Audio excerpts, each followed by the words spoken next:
आपातकाल की व्यवस्था तो हमारे संविधान में है, विधिवत व्यवस्था है। और उस आपातकाल को मैं कुछ मायने में तो जनतांत्रिक मानता हूँ कि वहाँ राष्ट्रपति ने अपने अधिकार का प्रयोग किया और खुल करके उसने आपातकाल लगाया। लेकिन आज की तारीख में तो पूरी की पूरी सारी संवैधानिक व्यवस्था को होस्टाइल कर लिया गया है। कहा कुछ नहीं जा रहा है, लेकिन हो सब रहा है। आपातकाल का जो मुख्य गुण है वो मौलिक अधिकारों को स्थगित कर देता है और एकाधिकार की स्थापना कर देता है, एकाधिपत्य स्थापित कर देता है। तो आज क्या स्थिति है? आज एक आदमी है जो अपने मंत्रिमंडल तक से नहीं पूछता है, 88 देशों की यात्रा कर डालता है और उसके विदेश मंत्री को पता ही नहीं रहता कि हमारा क्या हो रहा है, ये पूरी दुनिया में हमारा क्या उपयोग है। दुनिया भर के सारे पत्थरों का नली नाला अपना पहाड़ पर हर जगह जाकर के अपना उद्घाटन करता है और उनको किसी को मतलब नहीं है। हम बताते हैं, उस समय था, हम उस समय इंटर कॉलेज में थे और हमारे बगल में अखबार छपता था, बोर्ड पर लगता था, वहां बाकायदे 2 घंटे 3 घंटे लोग खड़ा होकर के बाकायदे विधिवत चर्चा करते थे, आलोचना समालोचना करते थे। हम लोग काशी हिंदू विश्वविद्यालय में उस समय भी हर हॉस्टल में जहां कहीं भी होता था हमें वो पूरी सुविधा मुहैया होती थी। हम ये किसी को बुला करके और हम लोग बैठ के चर्चा करते थे। आज की स्थिति क्या है? आज हमारा बनारस का प्रतिनिधित्व नरेंद्र मोदी जी करते हैं और एशिया की जो सबसे बड़ी यूनिवर्सिटी है, उस यूनिवर्सिटी में आपको शायद आश्चर्य होगा, ये आप तो ये कोई चीज आश्चर्य की नहीं रह गई, वहां सब के सब कार्यवाहक है।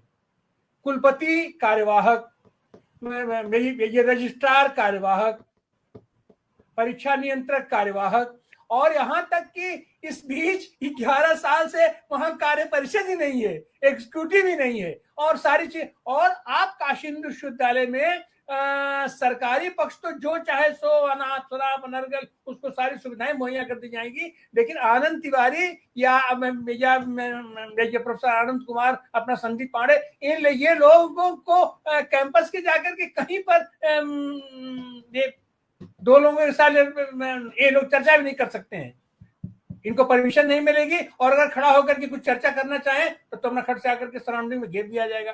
तो यह जो आपातकाल है, जिसमें संविधानेतर आपातकाल क्या है कि वो संविधानेतर वो शक्ति केंद्रित हो जाती थी, जो कि अपना नहीं, ये संजय गांधी में मतलब सब केंद्रित हो गई थी। लेकिन आज की तारीख में तो एक व्यक्ति में केंद्रित हो गई है पूरी की पूरी, सारी की सारी सिस्टम सबका सब पैरालाइज हो गया है। हमारा वो आदमी कहता है कि मैंने सेना को तो ये खुली छूट दे दी है, अपना जाकर के अपना सारा काम करे, और सेना को पता नहीं, पता चला कि ऊपर से आ जा रहा है भैया ये सीज फायर, ये नरेंद्र सरेंडर।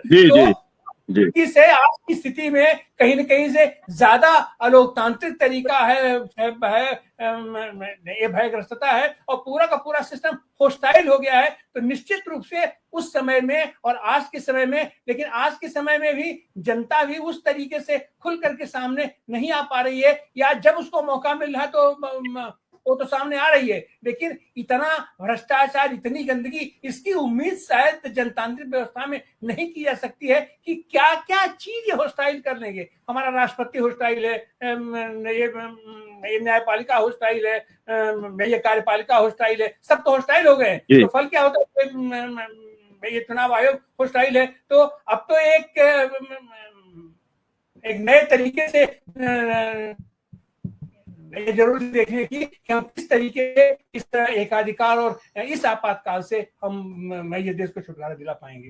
जी बहुत बहुत शुक्रिया। ये जो तानाशाही का वायरस है, या ये कहा जाए कि उस समय इमरजेंसी के अंदर सांप्रदायिकता वाला वायरस का कोई जो है तांडव हमको उस समय इंदिरा गांधी के समय दिखाई नहीं पड़ा, जो आज सबसे बड़ा देश के अंदर खतरा बन गया है। लेकिन तानाशाही के वायरस से निपटने के तौर तरीके जनता के क्या होते हैं और क्या होने चाहिए, मुझे लगता है कि बहुजन संवाद में हम इसी पैनल के साथ में चर्चा करेंगे।